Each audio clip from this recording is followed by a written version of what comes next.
Central, Natasha Akpabio, and the Senate President, Akpabio, over allegations of sexual harassment.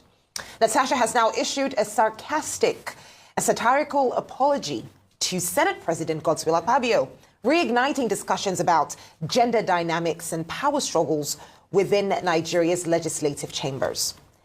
In a letter dripping with biting irony, Senator Akpabio offered what could be described as a profuse apology for the grievous crime of maintaining dignity and self-respect in the Senate President's presence. Let's take a look at the letter. Now, this letter goes on to say, from the desk of Senator Natasha Akpabio, I'm going to read this very quickly. Dear distinguished Senate President Akpabio, it is with the deepest sarcasm and utmost theatrical regret that I tender this apology for the grievous crime of possessing dignity and self-respect in your most exalted presence. I have reflected extensively on my unforgivable failure to recognize that legislative success in certain quarters is apparently not earned through merit, but through the ancient art of compliance of the very personal kind. How remiss of me not to understand that my refusal to indulge your requests was not merely a personal choice, but a constitutional violation of the unwritten laws of certain men's entitlement. Truly, I must apologize for prioritizing competence over capitulation, vision over vanity, and the people's mandate over private dinners behind closed doors. And I'll realize the catastrophic consequences of my actions: legislation delayed, tempers flared, and the tragic bruising of egos so large they require their own postcodes. For this disruption to the natural order of quid pro quo, I bow my head in fictional shame. Please find it in your magnanimous heart, somewhat buried deep beneath layers of entitlement, to forgive this stubborn woman who mistakenly believed that her seat in the Senate was earned through elections, not erections. I remain yours in eternal resistance, Senator Natasha H. Akpabio, unafraid, unbought, unbroken. Well, let's take a look at the tweets. The first tweet is from Fly Scholar. Fly Scholar, what are you saying? He said, this is probably the first time I'm seeing this level of satirical writing from a Nigerian politician. This will definitely get Akpabio and his supporters really pissed if they come across it. Of course they have. But seriously, I strongly doubt she actually wrote it, because what's the point? If she wanted to apologize, she would have. And if not, she could simply have just stayed silent. No need for all this. Honestly, I just hope it doesn't cause further issues or delay her resumption after an already unfair suspension. And m0ckéry tweeted saying, reading through these comments, I'm deeply disappointed. It's disheartening to see how quickly people mock or dismiss a serious issue of alleged misconduct. This reflects a deeper societal rot where victims are ridiculed instead of supported. We seriously need to re-educate ourselves and start living better.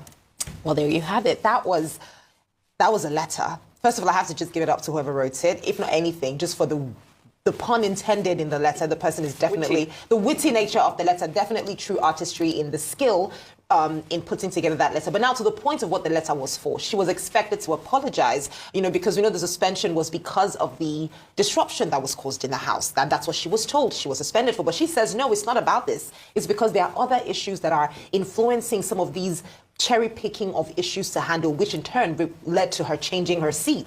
Now, we're seeing this as her letter. The question now is, what next? She went to the IPU. She's granted several interviews, but it seems as though a lot of the issues she's raised have fallen on deaf ears. She also alleged that her father's house or her relative's house in Kogi State was recently attacked as well. Nothing has been done. Nothing has been said. So could this be her own way of saying, listen, everyone, I'm still here and I'm unafraid and I am on board? Okay. Anyway, all of this is very amusing. I've been seeing a number of comments saying, oh, this is satire and all of that. As a man with a PhD in criticism, I used to teach a course called Comedy and Other Comic Forms many years back in my other life, before I got diverted into this he said, she said, they said business. We used to teach the students that, look, satire is the highest form of comedy, and the lowest form is farce and burlesque. So when I read Natasha Akpabio, senator's statement, I thought this whole thing has become very farcical. It's just becoming, the lowest extreme of comedy. Clearly, the meaning of her statement which she calls an apology, is contained in the last paragraph. She says she's unbroken, she's, unfounded, she's, which means that really this is not meant to be an apology. And, many people will be amused by all that play on erection as opposed to election, theatrical register, and all of that. Well, whoever wrote that, a lot of sarcasm contained there. I won't say wheat. William Hazlitt was the one who wrote an essay on wheat. So that's a whole theoretical subject, what the meaning of wheat is. But don't let me be pedantic, But I think, look, we should just return to the basic issues. Yes. The basic issues about allegations of sexual harassment, the request for evidence, the matters that are in court, because there are now so many dimensions. Sandra Duro, who used to work with us at Hints magazine many years ago when I used to do romance journalism. I've seen her also on social media, posting a number of things and raising allegations.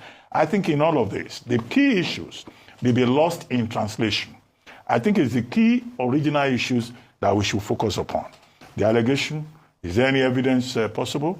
The matter that is before the court, and then, the larger issues that others have raised about the connection between this and politics and women empowerment and responsibility. Those should be the serious issues. But I guess Nigerians will enjoy the entertainment, the burlesque, and the absurdity, to which, in terms of the level, all of this has been stretched.